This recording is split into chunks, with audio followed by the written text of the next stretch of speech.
Live from KSAT 12, the 6 o'clock news starts right now. A tense back and forth between a judge and the attorney representing a woman who was accused in a deadly hit and run. Melissa Peoples has been out on bond since that deadly crash 2 years ago. But our Daphne Gray tells us she was facing an ultimatum today that could have put her right back behind bars. My client wasn't told to be here. We sent out the docket with an order to appear in person today. When was that? Yesterday. Melissa Peoples' defense attorney, Demetrio Duarte Jr., seemed a bit confused on the assigned date for her plea hearing. At 9:30, both he and Peoples were absent. I was scheduled to pick a jury trial this morning, and if I didn't, I was scheduled to be here Thursday at 9 o'clock in the morning. Peoples is accused in the 2019 fatal hit and run of a well-known San Antonio surgeon and cyclist, Najee K. She was arrested for intoxication, manslaughter, and failure to stop and render aid. I don't even know where she is. Please send somebody to go get her. You have her address. She is not failing to appear because she never got notice to appear. I'm giving you notice right now. I never told her. I'm giving you notice right now to be here at 1:30. If the 1:30 deadline wasn't met, Judge Velia Mesa planned to issue a warrant for her arrest. Fortunately for Peoples, she showed up on time and a plea agreement was met. Her sentencing is scheduled for December 14th. To the charge of intoxication manslaughter, is it guilty, not guilty, or no contest? Guilty.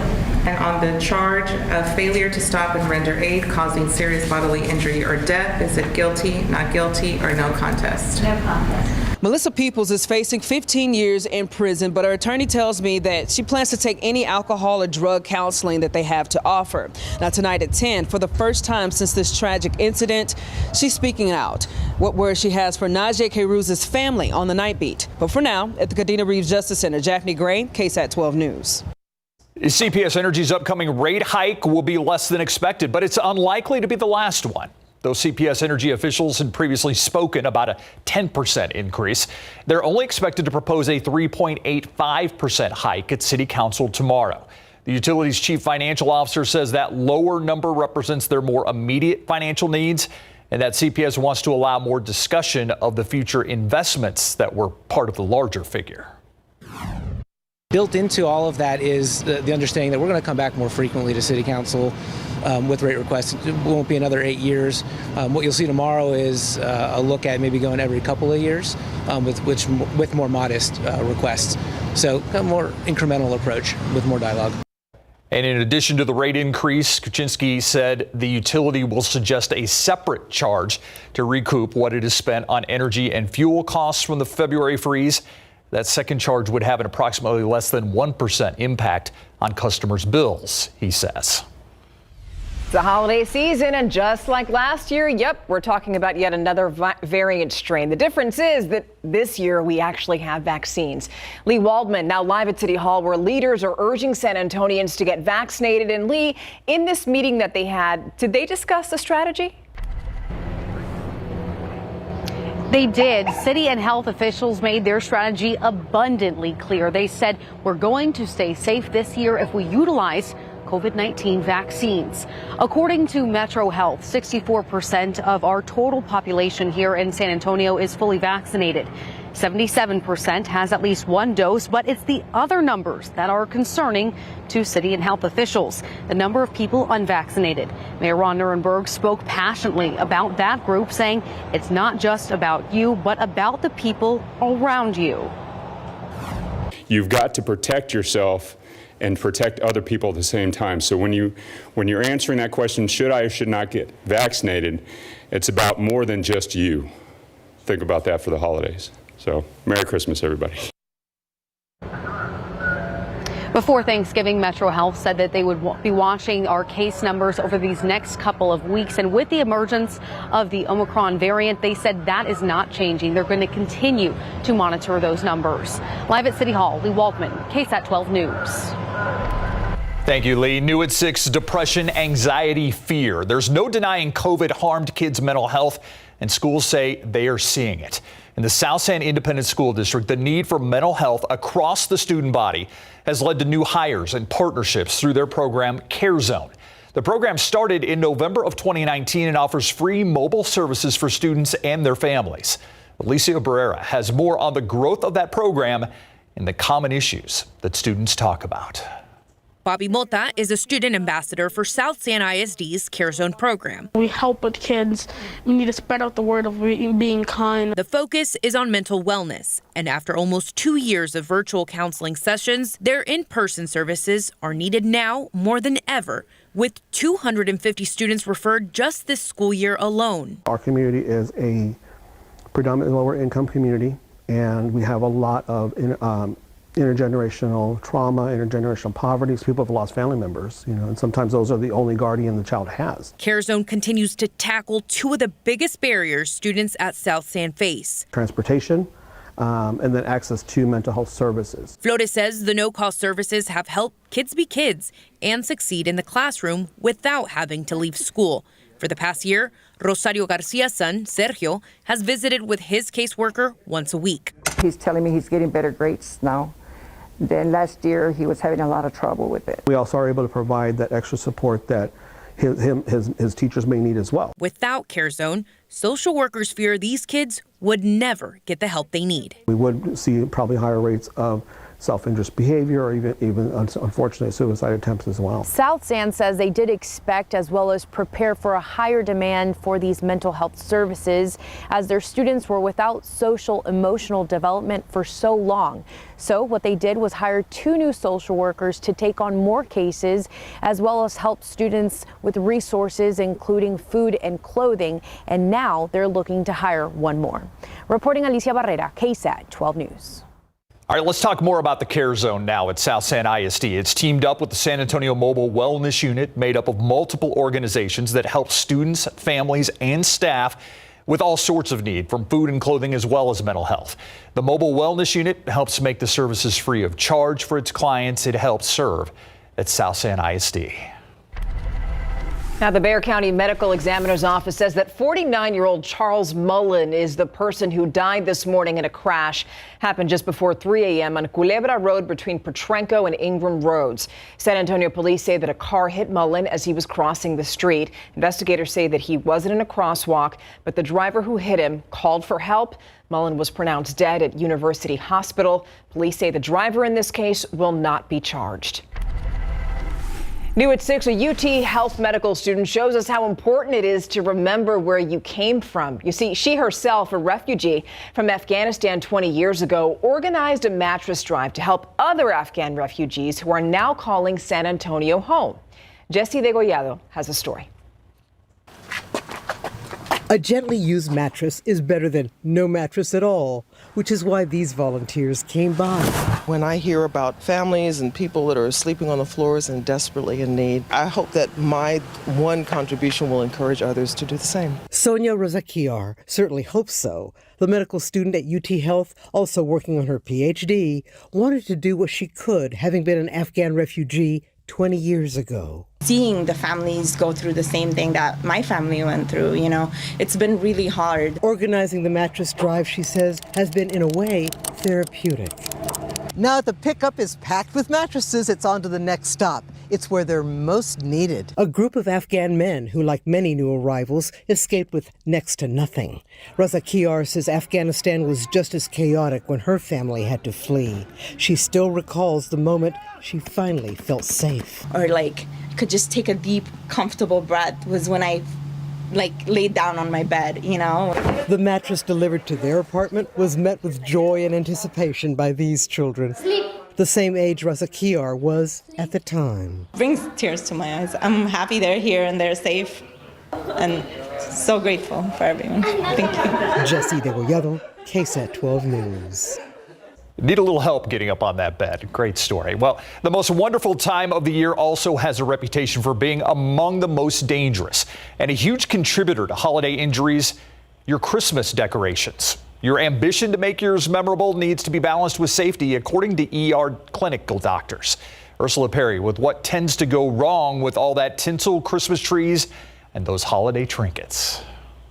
If you haven't started decorating yet, you might be feeling a bit rushed, and that is your first mistake. Hurrying up to the attic to get boxes of Christmas treasures is the best way to end up in the ER. The most unstable position that your back can be in and puts you at most risk for an injury is when you're holding something heavy in front of yourself, you're leaning out forwards and you're moving to the side and twisting. Sounds just like what you would do if you were up in the attic pulling a box down. Yep, exactly. Hanging up your outdoor lights is inherently dangerous too, according to University Hospital's Dr. Brian Fricke. Severe injuries when people are putting up decorations or hanging lights, they crawl on their roofs and invariably will fall off. A lot of fractures, head injuries, spine injuries that can really put a damper on a holiday. As for the tree topper, take your time so you don't end up taking a trip to the ER. If you do hurt yourself, particularly from a serious fall from a ladder, Dr. Fricke recommends you not hesitate to ask for help getting to medical care. Lift with your knees bent, or just get a friend to help you with all the heavy stuff. And finally, try doing your decorating in the morning before you get tired at the end of the day and before you might have, let's say, indulged in any Christmas spirits. Ursula Perry, KSAT 12 News. All right, let's take things outside right now. Live cam. I mean, we talked about lights before. These are pretty lights right now. 6:09, 65 degrees right now. And we're going to send things over to our friend, Adam Caskey. He's in Windcrest, and he is about to judge. And Adam, I am envious that you're going to get to go out and see all these great lights, but you have a tough job ahead of you tonight. It's a very tough job, and this is, I think, my third or fourth time helping to judge their annual Christmas light contest. The theme this year, Kaleidoscope of Colors, and it is a tough job, but it's very enjoyable. There's some pressure with it, but it's fun, and it's great to be. Now, we're actually on Candle Glow right now, and supposedly these are the largest handmade nutcrackers in Texas. I'd say they're standing about 8.5 feet maybe. And I talked to the designers and the craftsmen here who live in this house, and they said it took them 15 days to make these two super tall nutcrackers here. And what I love about Windcrest is it's not always just individual houses, but entire blocks, entire cul-de-sacs that get in the spirit. And we're going to take a closer look at some of this in a bit. I do want to point out aquifer down just 1/10 of a foot today. We're about a foot below average, and only mold reported in our pollen count, and it was reported low. Fog in the forecast, some noticeable changes, and a few rain chances to talk about in just a bit.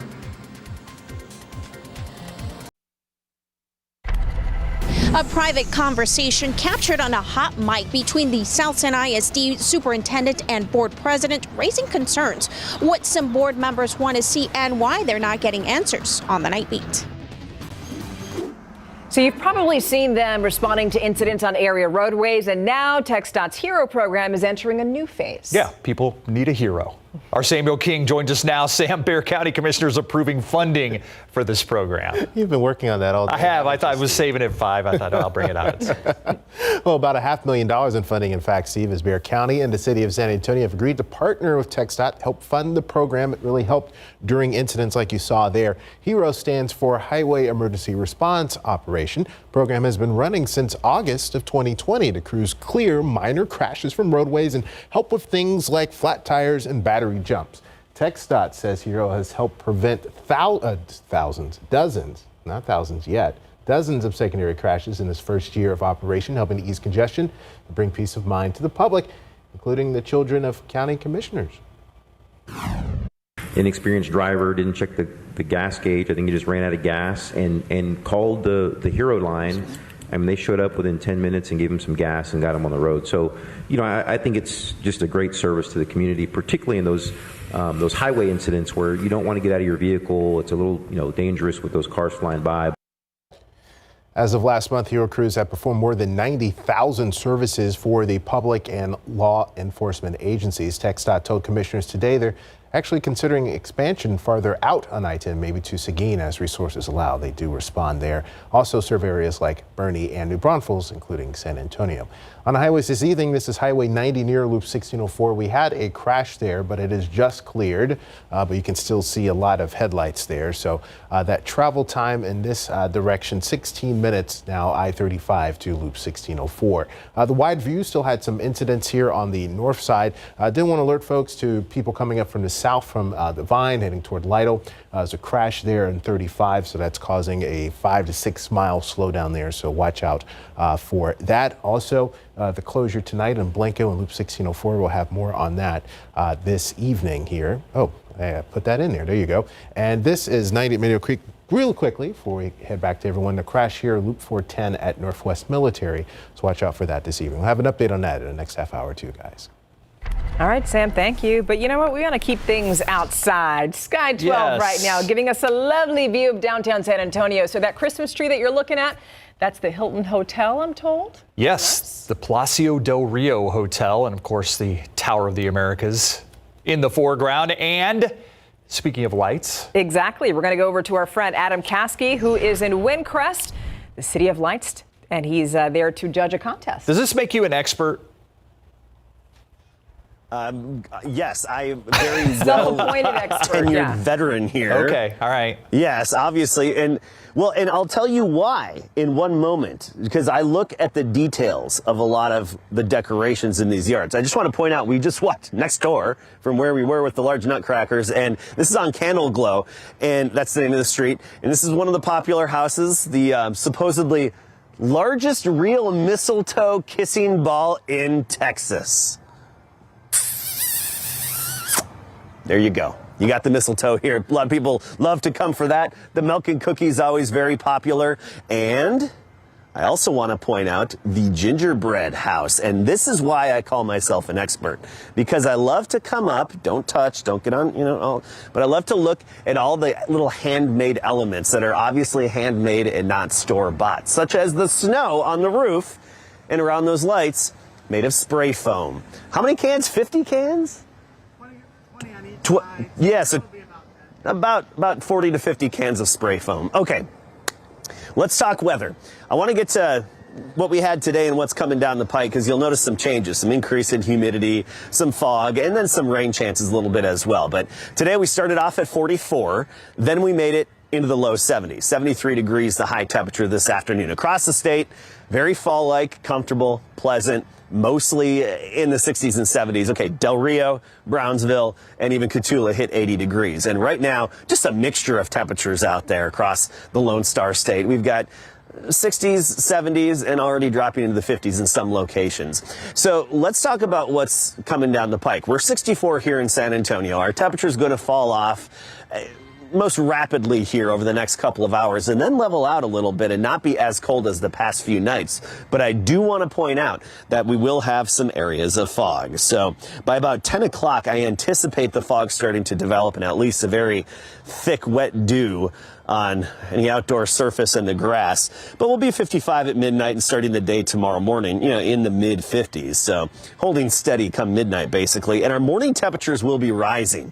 We're talking mornings back in the lower 60s by Friday through the weekend. That right there is a clear indication that the humidity's back. Once you see those warmer mornings, it means the mugginess is here. The dew point is largely what dictates our overnight temperature.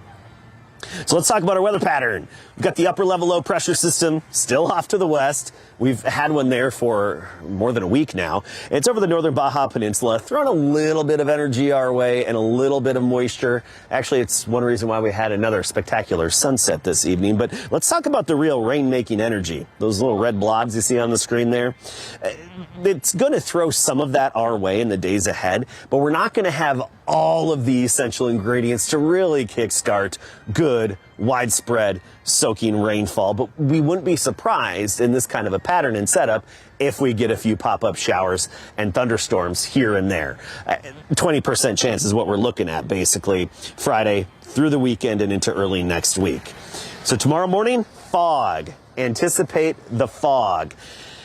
Then we'll have sunshine by the afternoon from mid-50s to mid-70s. High temperatures not changing much at all. I mean, we're looking at highs in the 70-degree range all the way through the weekend and even into next week, with one exception. Monday, we'll see a little dip in our temperature in the upper 60s.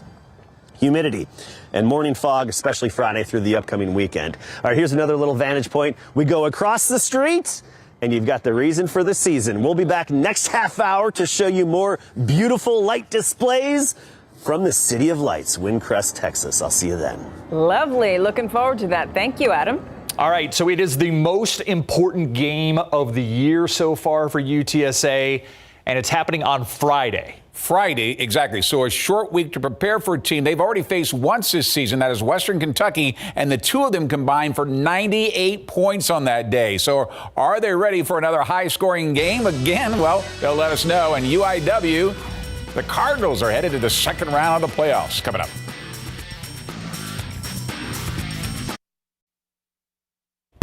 The UTSA Roadrunners are preparing for their biggest game in school history when they host Western Kentucky this Friday night in the Alamo Dome for their first ever shot at Conference USA Championship. This comes during a season of firsts, including their first 11-win season that ended with their only loss when they were throttled by North Texas and Denton on Saturday, 45-23. That saw most of their starters pulled in the second half to protect them for the championship game. This will be the Roadrunners' second meeting this season against the Hilltoppers, winning their first in Week 6 in a shootout, 52-46. The Roadrunners realize it might take another Herculean effort on offense to take the title.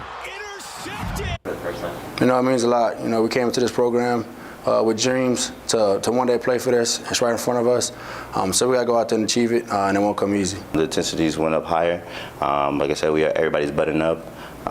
With us losing, we know that we got to bring our A game playing against Western Kentucky after them going 8 straight games.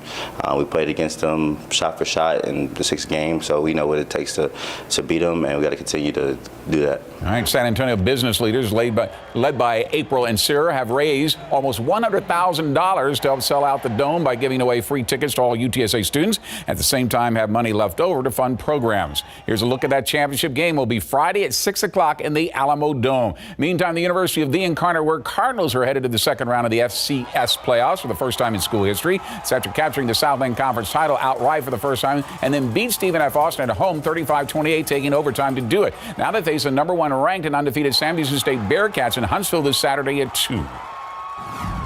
Yeah, I just think in the playoffs, your mentality can never change. I mean, I think that the last 5 weeks, everybody's kind of seen we've figured out ways to win football games. So these guys never bat an eye, no matter the adversity that hits them. And that's something that we've talked about. Our mantra's been finished throughout this whole entire year. These guys are learning how to fight together and finding ways to win games down the stretch. So super proud of the resiliency of this group. All right, good luck to the Cardinals. Brian Kelly has left Notre Dame to become the new head coach at LSU for a 10-year contract that will pay him $9.5 million a year. Kelly has been the head coach of the Fighting Irish since 2010, wound up being the winningest coach in Notre Dame history. Compare that to the deal Lincoln Riley just received from USC. Besides a $110 million contract, according to reports, the university has also agreed to purchase his 2 homes in Norman for $500,000 over asking price, which is a $1 million bonus, purchase a $6 million home in LA, and unlimited use of a private jet.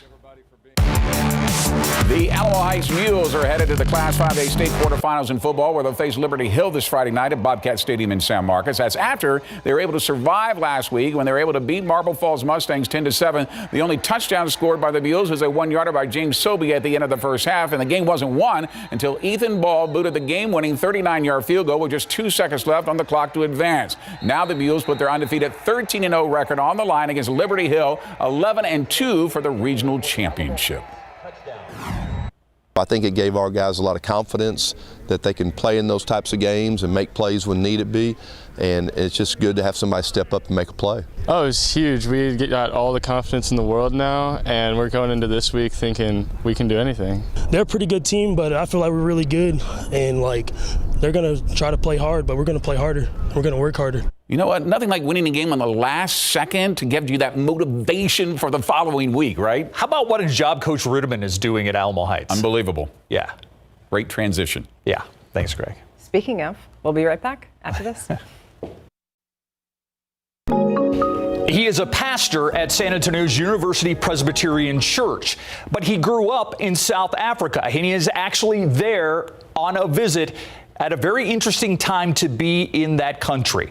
Pastor Andries Coetzee joins us now live from South Africa. Thank you so much for staying up late for us to take part in this conversation. South Africa, obviously, I know that you've been there a few days now, but it has kind of become the focus of this Omicron variant to COVID-19. What is it like being there, kind of in the midst of all this attention that's focused on, the country where you grew up? Well, thank you, Steve and Stefania. It's great to join you, and it's so nice to on a vacation. I've been here actually a couple of weeks now. It's so nice to join with my hometown in San Antonio, Texas, and it's to kind of give you a glimpse of what it is that it's great to talk from South Africa to San Antonio, my place of birth, and now my home city, San Antonio. So it shows you and us that we are all global citizens. And really, that is what it feels like to be in South Africa right now. We've had a great time, and actually we traveled through the area where they discovered this variant. But I think people are mostly meeting this travel ban against South Africans with shock and the disappointment.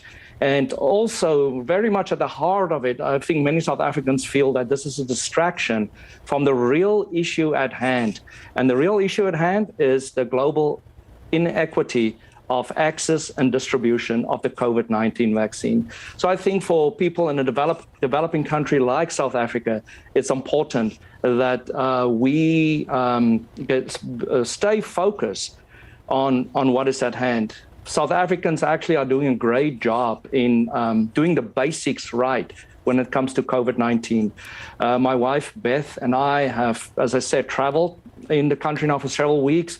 You cannot go into a store or a restaurant where you are met with a person sanitizing your hands.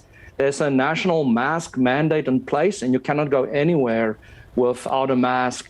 And also contact tracing is big. I mean, each restaurant we've gone into, you've got to give your contact information so that people can do contact tracing in case there's an outbreak of COVID. So people are doing what they can and the best they can to adhere to basic COVID-19 protocol. But the issue at hand is, as I said, inequity in access and distribution of the COVID-19 vaccine. And South Africa was late to get to getting people to be vaccinated, as are many of our neighboring countries, because really the ban is against Southern African countries. So I think the plea is for us to stay focused on the global inequity of access and distribution. I'm glad that you brought up that point, because a lot of people in South Africa haven't been able to get the vaccine just yet, and that may be why you also see some overcompensation when it comes to some of these other measures, right? Like just the sterilization and all of these things, because not as many people do have the vaccine. But I do want to ask you something. So as far as this variant is concerned, what people have said is that they see very mild symptoms. Have you heard anything, or have you heard of anybody who's been affected by this particular variant, and what's happened to them? Yeah, no, I'm fortunate that my sister is actually an epidemiologist. She was an infectious disease specialist for a hospital, and now she's working on a global project in Africa. And from what her colleagues can tell, and also you can follow the expert here on Twitter, Stefania, they very much confirm exactly what you are saying. And therefore, I think it is important that we stay calm and that we follow and do the basic things they ask us to do, to get vaccinated, to wear a mask, and to disinfect our hands. The South African President, Cyril Ramaphosa, also made a plea to developing countries, as he rightly pointed out that actually the travel ban against South Africa is a breach of a G20 agreement that they made in Rome last month, that as global citizens we will work together in fighting the COVID-19. And really that is a very important point as well, is that we are global citizens, and it shows that we all need to work, all countries need to work together to manage this the COVID-19. Yeah, sorry to interrupt you there, Dries, but do you think that South Africa is getting a bum rap in all of this? Because they were thought to be the first country to detect it. It doesn't mean that it necessarily started in South Africa, as we had an epidemiologist point out to us yesterday on this very program. They really kind of are almost being punished for being the first to discover this new variant, is kind of how some people are seeing it. Yeah, and you're absolutely right. So they're pointing that out in South Africa. And South Africa is taking great pride in their scientists and the scientists who detected this strain. And they feel they're getting punished, and this is it's actually very dangerous as global citizens and as for a country to detect this new variant and then being punished for detecting it. So the question is, if countries do detect new variants, do we want them to report that so that we all can work together? Or will they be afraid to report it because they're afraid they will be punished like what's happening to South Africans right now?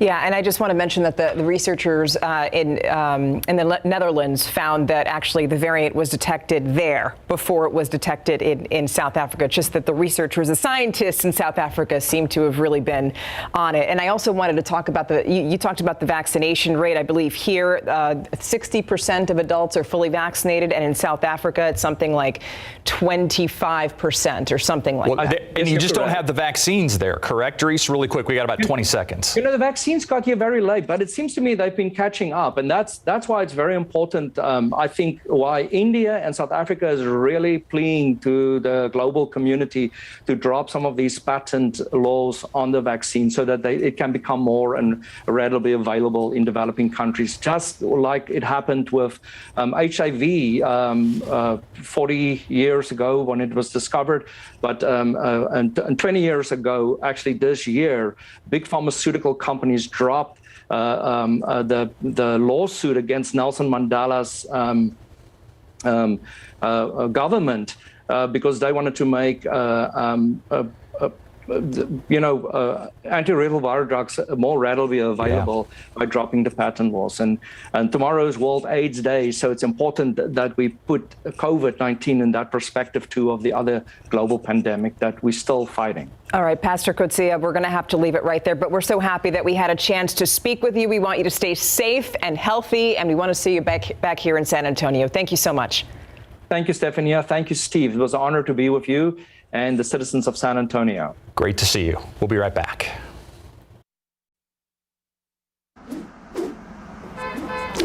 Welcome back, everyone. Just some construction reminders this evening. Loop 1604, those alternating closures you'll see between I-10 and Bandera Road, starting at 9 through 5 a.m. through this week. Likely will be extended, so I'll have to change the graphic again. We've been talking about this. This recently got underway the next segment of the Loop 1604 North project, and this week there'll be some periodic closures here at the Loop 1604 and Blanco Road interchange there, so watch out for that. 15 minutes at a time. Those start at 11, so they do start later in the evening than most of the construction. Looking at other parts of the area, if things will cooperate. Loop 410, they're doing some geotechnical and drilling work here along the stretch, so you'll notice some lane closures there in the main lanes, also on some of the frontage roads there. This is 35 at Loop 410. You can see slow traffic there, and I did promise you an update on 410 at Military Highway. That crash is cleared, but you can still see some heavy delays this evening, guys. All right, thank you very much.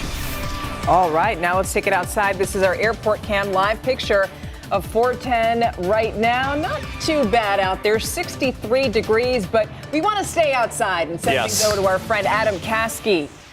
From traffic lights to holiday lights. Yeah, let's check in with Adam Caskey in Windcrest. And I'd much rather be enjoying these kind of lights than taillights and headlights. I'll take this any day. And it just going through my mind right now thinking, I think we need to come back again because there's so many good options that we just can't bring to you in one evening. We'll be here through the night beat as well, but there's just so much to show. These two houses right here along Windway always put up a good display with some changes every year. It's good to see. I'll be back with a quick look at the forecast. We have some fog to talk about. If fog or dampness affects your Christmas lights, sometimes it trips your breaker. I'll get ready. I'm going to tell you more about that and some noticeable changes coming up.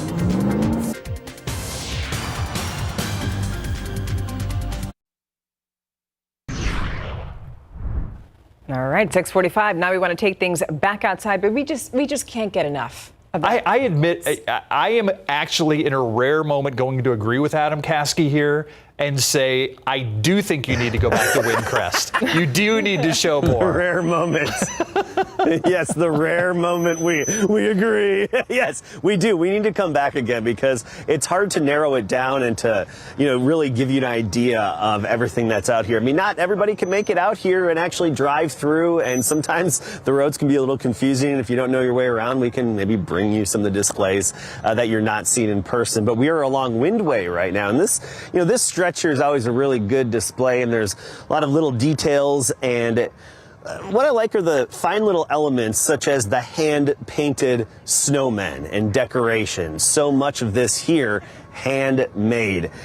Ann and John welcoming you to their front yard. They even have this bench, and the sign does say mistletoe is hanging above the bench.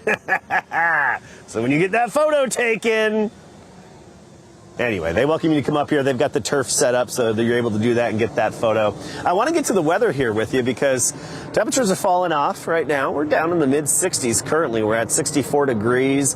Dew point right now at 48. So we're seeing this dew point starting to creep upward again.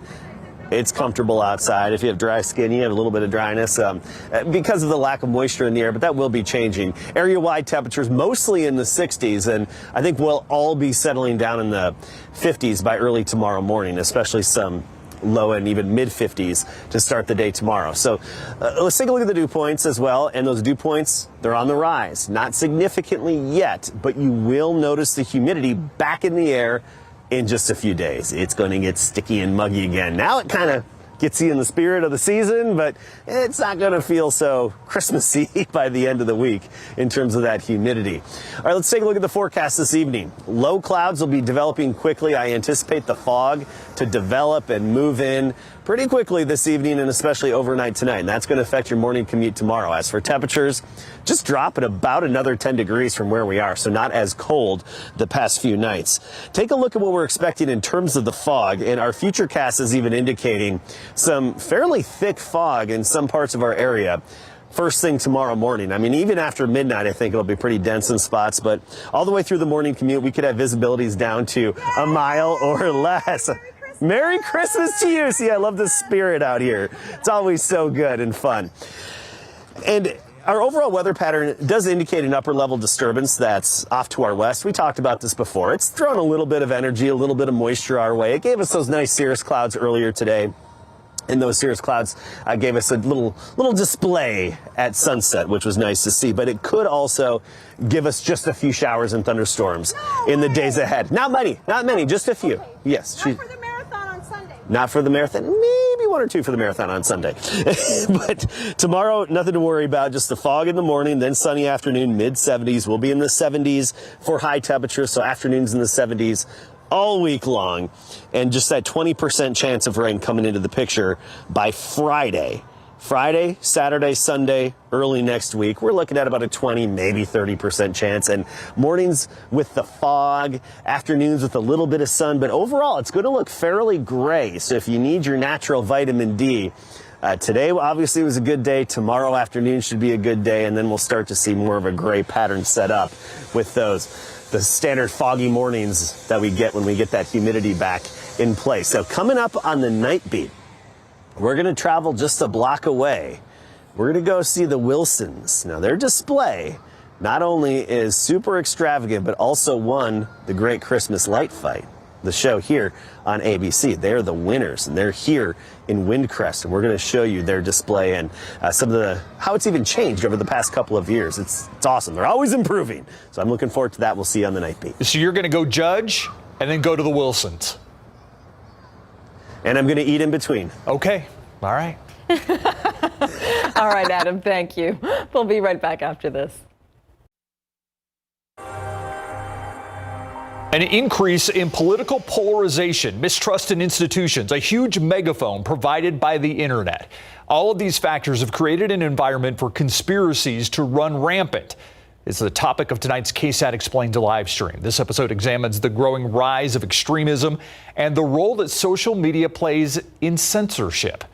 You can watch KSAT Explains from the fringes to the forefront right after this newscast at 7 p.m. Catch the live stream on KSAT.com, the KSAT TV app, or KSAT's Facebook page. An airline founded right here in San Antonio is celebrating 5 decades in the sky. And you can guess what it is right there. We're talking about Southwest Airlines. Its co-founders developed the idea on a cocktail napkin at the St. Anthony Hotel about 50 years ago. And today, people celebrated at the San Antonio International Airport, where the airline company also unveiled its new art exhibit. We just try to work hard every day to make everybody proud of Southwest Airlines. We're very proud to be part of San Antonio. All right, well, Southwest took its first commercial flight on June 18th, 1971. We'll be right back.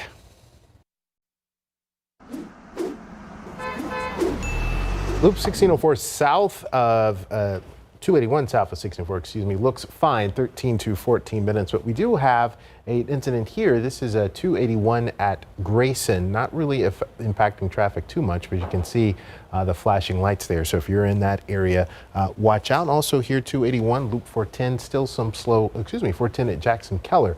That's looking okay this evening too, guys. It's about that time of year. People are running errands, buying gifts after work. Yeah. Busy time. Have a great night. See you on the night beat.